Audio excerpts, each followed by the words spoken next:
Okay, good afternoon, everybody.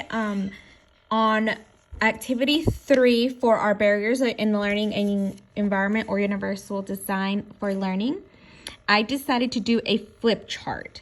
I don't know if everybody's familiar with it, but this is mostly used to for welcoming back to school nights and things like that. I usually use it for back to school nights to help me get my contact information, my schedule, and my office hours on these. And I thought it was a good idea to use this format for this project. So how I did it was I did like the main topics in each section. So I have what is learning barriers, examples of common barriers, examples of barriers in lecture, examples of barriers in teaching materials, and emotional barriers, why use universal design for learning, and accessibility barriers. And then on the last one on the back, this one is the one where you can put the most information, and it's like, how can I identify and reduce barriers?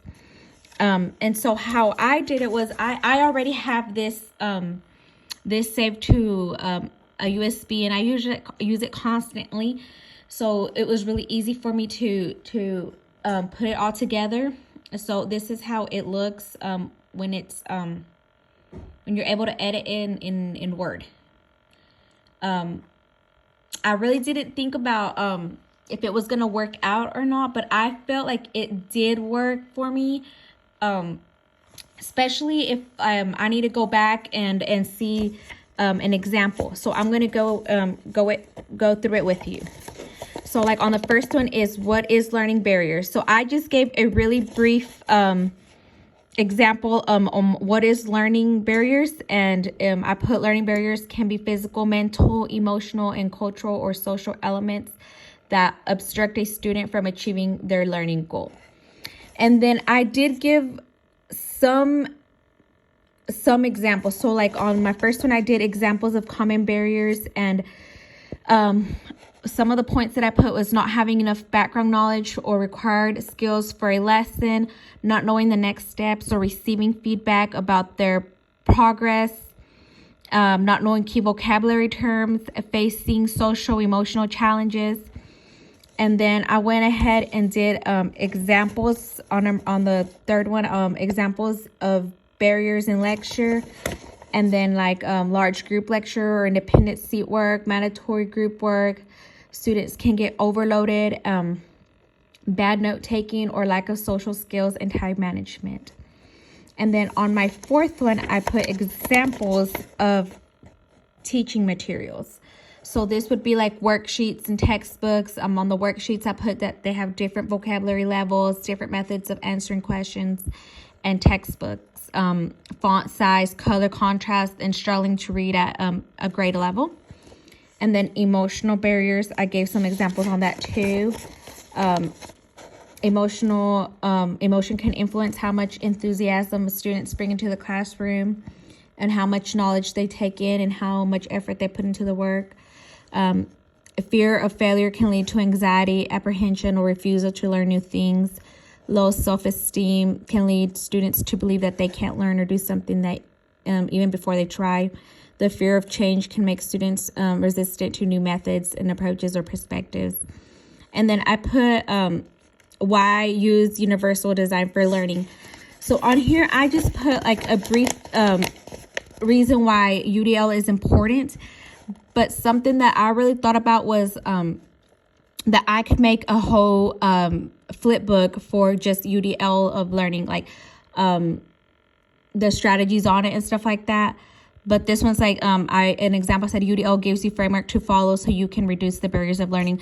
So you can actually double this one up and make it more with more tabs. And I've seen that one that you could do extra ones in each tab, and put about 4 tabs in each one, which I really like. But that would go really good for the universal design of learning. And then accessibility barriers. And on this one, I put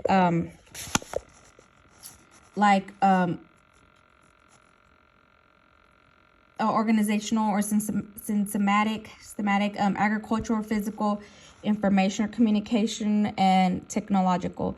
I'm going to go ahead and leave my PDF on how I did it. And then on the back of this, I wrote, some examples. How can I identify and reduce barriers? So I'll go ahead and give y'all some examples. On the bottom, it's consider allowing students to audio record lectures or create your own audio podcast of lectures and make them available. So that one is one of them that really stuck out to me, because on that one, I do home visits, and I'm a home-based educator. And on this one, some parents do not know how to read. So how I help them is I record myself teaching a lesson, and then I just email it to them, or I text it to them, and they just play, and they're able to teach their kids by my audios. So I think that one is a really good one for a barrier, for an example of that. And then another one is reserving seating for students with disabilities in a classroom. So that's another good one. So what I think is that I think that this would be a really good example for a lot of grades, and mainly for like the grades that can already read really well, and for higher grades, for a little bit higher than elementary. But this is how it looks like in person and like that. I'm gonna link everything, and I'm gonna put everything on the post, so y'all can check it out and see how I did. Thank you.